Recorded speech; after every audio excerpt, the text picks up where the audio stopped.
What's up? What's up? What's up? I just wanted to get on here and make a short video.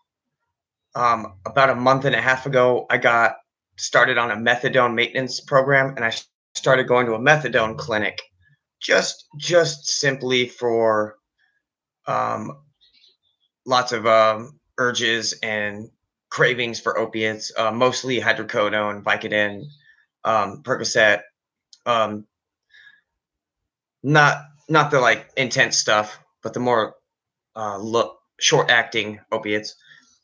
But anyways, I was really trying to let people know that if you can find some other way, don't get on methadone, don't go to the clinics. I mean, yeah, it helps a lot of people out, but I just had a huge learning experience this past week. I had never ever really taken a medication um, that started to give me panic attacks. I had never felt suicidal before off medications. But I was on 80 milligrams of methadone, and I was metabolizing it very quickly. I'm very active. I sweat a lot. I play a lot of drums. I ride a lot of bikes. I was metabolizing this because I would dose at 7 a.m. and about 4, 5, 6 o'clock p.m. I started to withdraw, and it started to leave my system. So I was starting to get panic attacks, shortness of breath, and yeah, I couldn't stay still, man. I could not stand still. I couldn't sit down. I couldn't focus. I couldn't think. I just felt horrible, and um, just a lot of shortness of breath, and I couldn't breathe. And then that was just growing, and just my nervous system was just completely out of hand, and I could not calm it down. I think it's because I was on too much. Because the next day I went in and I went down dramatically to 40, so I cut it in half, and the withdrawals and the weird panic attacks went away. So I kind of came back to normal, and I was taking too much of this shit. It was the liquid kind. It's a very strong concentrate. Anyways, I had never felt suicidal or panic attacks like that before. So all I'm doing here is just, I wanted to let other people know that it's not just them or it's not them. It, this like medication's a crazy thing. And yeah, it's changing your chemistry, man. Any drug that you take is going to change, you know, your mind chemistry, man, and your body chemistry and everything and your thought process. And it's going to affect neurotransmitters, energy, all that stuff. Anyways, I just never felt like that before. And I felt, wow, this is how people get. This is what happens when people commit suicide. That's all I could think about was like, wow, I'm experiencing right now, like when you hear these pharmaceutical companies say side effects include, side effects include, side effects include. All of a sudden, I was asshole deep in these suicidal side effects that I had heard about for years. And yeah, it's not worth it, man. So I'm finding a way and I'm tapering off of methadone because I know there's a better way. And I know that herbs and nootropics like Kratom can help because it has helped me before. And it has minimally, with minimal effects, just taken away my withdrawals and taken away my craves and my anxiety. It gives me a little energy and I can focus and I can be productive. It's amazing. I recommend looking into more nootropics and herbal supplements.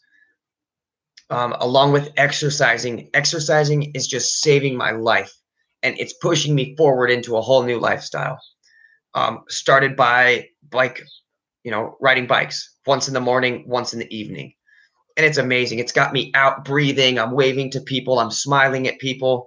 I'm part of my community and I'm out in the world and it just feels amazing. Start with something like that, man, like bike rides, because there is a small connection to when, our youth. I get on the bike, man, and I remember the old times of being a kid and just being out in nature. It's a wonderful thing. But yeah, that's a key thing, man, is eating better and make sure you're taking some vitamins, potassium, magnesium, you know, it's just very important that you are giving your body the nutrients it needs to come back and produce serotonin and dopamine again, because you're trying to not use pharmaceuticals anymore. You take those for a long time, and then your body goes, oh, I don't need to produce serotonin and dopamine because this guy's giving it to me. We'll just chill, we'll stop producing it. So then you stop taking your drug, and yeah, all of a sudden you've sabotaged your body and your system, and it's relying on outside sources. So part of recovery is bringing your levels back to normal, and yeah, trying to get that nutrition, man. And you are what you eat, and you will be absorbing things while you're detoxing and withdrawing. But I'm telling you, exercise, having a solid plan, writing out your plan, writing out a taper plan, talk to your counselors and talk to everybody that's involved with your treatment and your recovery. But there is a life after methadone, and I'm telling you, you don't need to be on it. There are better ways.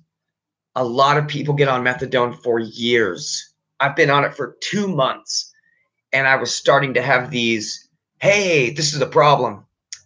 Um, you know, this is dangerous. Pull back before it's too late. That's what my heart and my conscience told me. So, my heart and consciousness was telling me this stuff like, this is not right. This is not okay. Pull back. Let's get out of this scene. It's a dirty, disgusting, painful scene. And I just need to take responsibility and look at myself and say, I don't want to ruin my life anymore. I'm sick and tired of ruining my life. And I'm going to fight very hard this next month. So I don't require any kind of outside medication. Like I said, natural herbal remedies, amazing. Exercising, sweating a lot. And yeah, just staying productive, man, and interact with people that have been there. Hear other people's stories and tell your story, and make sure you have good, solid, compassionate people to turn to when you're having those crazy feelings.